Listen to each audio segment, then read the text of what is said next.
వీక్షిస్తున్న తెలుగు ప్రేక్షకులందరికీ నమస్కారం.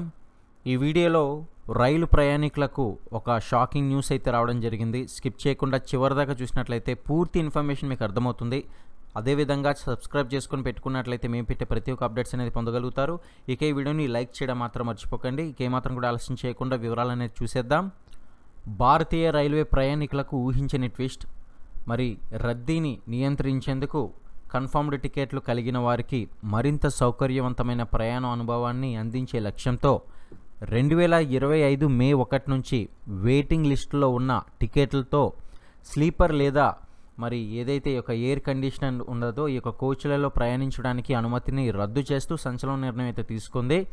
ఈ యొక్క కొత్త నిబంధన తక్షణమే అమల్లోకి రావడంతో వేలాది మంది ప్రయాణికులకు ఇది కొత్త తలనొప్పిగా మారనుంది. ఇకపోతే ఆన్లైన్లో లేదా నేరుగా రైల్వే కౌంటర్లలో కొనుగోలు చేసిన వెయిటింగ్ లిస్ట్ టికెట్లు కలిగిన ప్రయాణికులకు కేవలం సాధారణ కోచ్లలో మాత్రమే ప్రయాణించడానికి అర్హులు. ఒకవేళ కనుక ఎవరైనా రిజర్వ్డ్ స్లీపర్ లేదా ఏసీ కోచ్ల్లో ప్రయాణిస్తూ టికెట్ తనిఖీ సమయంలో దొరికితే కనుక వారికి నిజంగా భారీ మూల్యం చెల్లించాల్సి ఉంటుంది.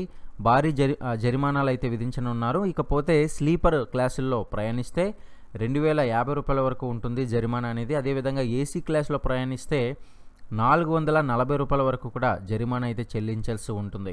ఇది మీరు గమనించవచ్చు. ఇక అంతేకాకుండా ఒకవేళ కనుక వారు ప్రయాణం ప్రారంభించిన స్టేషన్ నుంచి తర్వాతి స్టేషన్ వరకు కూడా ఛార్జీని కూడా అదనంగా వసూలు చేస్తారు. ఇది కూడా మీరు గుర్తించాలి.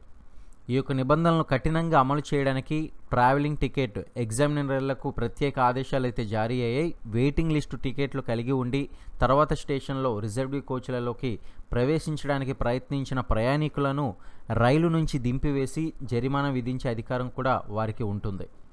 ఇక మరొక విషయాలు చూసినట్లయితే 60 రోజులు టైం, 60 రోజులు మాత్రమే టైం, ఓటీపీ తప్పనిసరి. కేవలం ప్రయాణ నియామకాల్లోనే కాకుండా టికెట్ బుకింగ్ ప్రక్రియలో కూడా భారతీయ రైల్వే కీలక మార్పులు అయితే చేసింది. అడ్వాన్స్ రిజర్వేషన్ పీరియడ్ను గణనీయంగా తగ్గించింది. గతంలో 120 రోజుల ముందుగానే టికెట్లు బుక్ చేసుకునే అవకాశం అయితే ఉండగా ఇకపై ప్రయాణం తేదీ కేవలం 60 రోజులు మాత్రమే, మరి 60 రోజుల ముందు మాత్రమే టికెట్లు బుకింగ్ అయితే చేసుకోగలరు. దీంతో ఆకస్మిక ప్రయాణాలు ప్లాన్ చేసుకున్న వారికి కూడా ఇది కొంత ఇబ్బందికరంగానే మారవచ్చు. ఖచ్చితంగా వెంటనే వెళ్ళిపోవాలి అంటే అది అంత ఈజీ కూడా కాదు.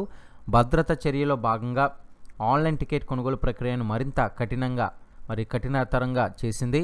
ఇకపై ఐఆర్సీటీసీ వెబ్సైట్ లేదా యాప్ ద్వారా టికెట్లు బుక్ చేసుకునే ప్రతి వినియోగదారుడు తప్పనిసరిగా మరి 1 టైం పాస్వర్డ్ ఏదైతే ఒక ఓటీపీ ఉంటుందో ఇదైతే ధృవీకరణ పూర్తి చేయాల్సి ఉంటుంది.